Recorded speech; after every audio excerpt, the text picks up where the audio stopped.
नमस्कार, बहुत बहुत स्वागत है आपका। मैं हूं आपके साथ ऋतु ज्ञानवानी। आज बात उस खबर की जिससे करोड़ों सिनेमा प्रेमियों की आंखें नम हो गई हैं। जैसे ही खबर मिली कि बॉलीवुड के भारत कुमार अब नहीं रहे, तो सबके जहन में जो तस्वीर उभरी वो थी सिर पर पगड़ी बांधे हुए, कंधे पर हल लिए, खेतों में बैलों को जोतते हुए मनोज कुमार। फिल्म उपकार का ये गाना मेरे देश की धरती, सोना उगले उगले हीरे मोती, सभी लोगों के दिमाग पर छा गया। ऐसा कोई हिंदुस्तानी देश में नहीं है जिसने इस गाने को ना सुना होगा और ना गुनगुनाया होगा। भारत कुमार यानी कि मनोज कुमार की फिल्म उपकार का ये गाना जो आज तक अमर है। इस गाने में हिंदुस्तान की संस्कृति की झलक नजर आती है। वैसे तो भारतीय सिनेमा के इतिहास में कई एक्टर आए और गए, लेकिन महान अभिनेता मनोज कुमार जैसा कोई नहीं था। वो दिग्गज हीरो जिसने हिंदी सिनेमा को कई रत्न दिए और हमेशा अपने सिद्धांतों पर डटे रहे। मनोज ने पर्दे पर कई बेहतरीन किरदार निभाए। अपनी फिल्मों के जरिए मनोज कुमार ने लोगों में देशभक्ति की भावना जगाई और वो देशभक्ति वाली फिल्में बनाने वाले बॉलीवुड के पहले एक्टर बने। आज सुबह 87 साल की उम्र में मनोज कुमार का निधन हो गया और उन्होंने मुंबई की कोकिलाबेन अस्पताल में अंतिम सांस ली। मनोज कुमार ने अपने फिल्मी करियर में एक से बढ़कर एक फिल्म दी, जिसमें पूरब और पश्चिम, रोटी कपड़ा और मकान और क्रांति जैसी बेहतरीन फिल्में हैं। लेकिन मनोज कुमार के करियर की सबसे चर्चित फिल्म बनी फिल्म उपकार, जो 1967 में बनाई गई थी। फिल्म के बनाने के पीछे भी कई कहानियां हैं। 1965 में भारत पाकिस्तान युद्ध के बाद तत्कालीन प्रधानमंत्री लाल बहादुर शास्त्री ने उनकी फिल्म शहीद देखी। भगत सिंह के जीवन पर बनी इस फिल्म से प्रभावित होकर शास्त्री जी ने मनोज कुमार से अपने लोकप्रिय नारे जय जवान जय किसान पर एक फिल्म बनाने को कहा। मनोज ने इस सुझाव को दिल से लिया और ट्रेन में दिल्ली से मुंबई लौटते वक्त ही उपकार की कहानी लिख डाली। ये फिल्म न सिर्फ सुपर हिट रही, बल्कि इसके गाने मेरे देश की धरती ने देशभक्ति की भावना को नई ऊंचाइयों तक पहुंचा दिया। देशभक्ति फिल्में बनाने की वजह से मनोज कुमार को भारत कुमार भी कहा जाने लगा था। इसके पीछे उनकी जिंदगी का एक गहरा सच छिपा है। उनका जन्म 24 जुलाई 1937 को पाकिस्तान के एबटाबाद में हुआ था। 1947 में भारत पाकिस्तान बंटवारे के दौरान उनका परिवार दिल्ली आया, जहां उन्होंने शरणार्थी शिविरों में कठिन दिन देखे और इसी दौरान देश के लिए कुछ करने की भावना उनके मन में घर कर गई। भगत सिंह से गहरे प्रभावित मनोज ने सिनेमा को माध्यम बनाया और शहीद, पूरब और पश्चिम, क्रांति जैसी फिल्मों के जरिए देश प्रेम को पर्दे पर उतारा। उनका मानना था कि फिल्में सिर्फ मनोरंजन नहीं बल्कि समाज को जागरूक करने का जरिया भी हैं। ऐसे में उन्होंने कई देशभक्ति पर आधारित फिल्में बनाई और इसी वजह से उनका नाम भी भारत कुमार पड़ गया। मनोज कुमार की जिंदगी से जुड़े कई ऐसे किस्से मशहूर हैं जिसे सुनकर आप भी हैरान रह जाएंगे। एक दौर ऐसा था जब अमिताभ बच्चन की फिल्में लगातार फ्लॉप हो रही थी और उनका करियर डूब रहा था।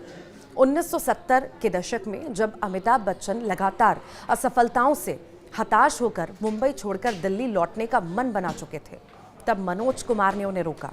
मनोज ने एक इंटरव्यू में बताया था कि लोग अमिताभ को ताने मार रहे थे, लेकिन उन्हें यकीन था कि ये लंबा चौड़ा नौजवान एक दिन बड़ा सितारा बनेगा।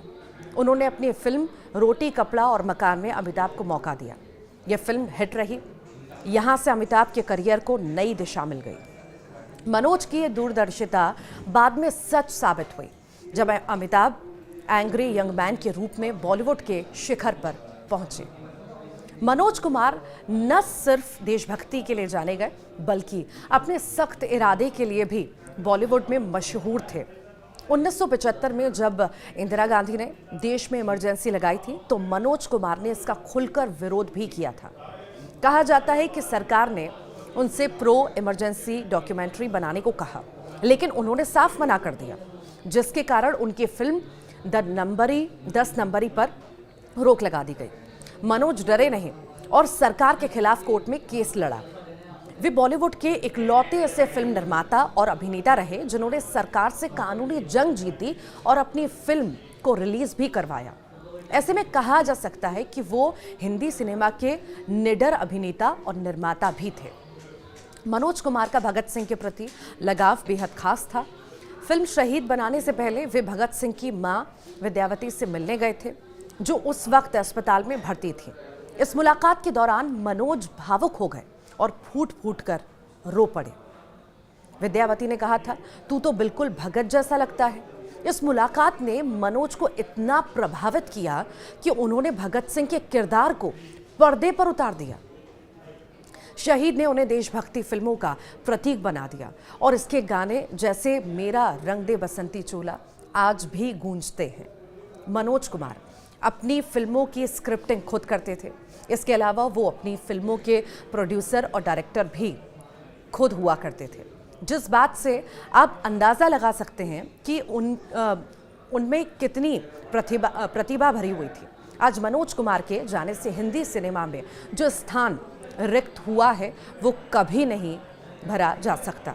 भारत की बात बताने वाला भारत कुमार आज चला गया, लेकिन उसकी यादें हमेशा लोगों की जहन में रहेंगी। हिंदी सिनेमा में उत्कृष्ट योगदान के लिए 2016 में तत्कालीन राष्ट्रपति प्रणब मुखर्जी के हाथों मनोज कुमार को भारत रत्न पुरस्कार भी दिया गया। मनोज कुमार ने कभी भी सिनेमा को कमर्शियल नहीं होने दिया। उनकी फिल्में सामाजिक मुद्दों पर ही हुआ करती थी। उनकी कोई भी फिल्म उठाकर आप देख सकते हैं, समाज में जो घट रहा है उन्हीं के सामयिक विषयों पर ही उनकी फिल्म होती थी, जिसका प्रभाव समाज पर बहुत ज़्यादा पड़ता था। इसीलिए मनोज कुमार की फिल्मों को लोग पसंद करते थे। उनकी देशभक्ति छवि को उनके दूसरों से सदैव लगाव जो है रखती थी। कम लोग जानते हैं कि मनोज कुमार का जन्म उसी जगह हुआ जहां पर कुख्यात आतंकवादी ओसामा बिन लादेन को अमेरिका के सैनिकों ने रात के अंधेरे में मार गिराया था।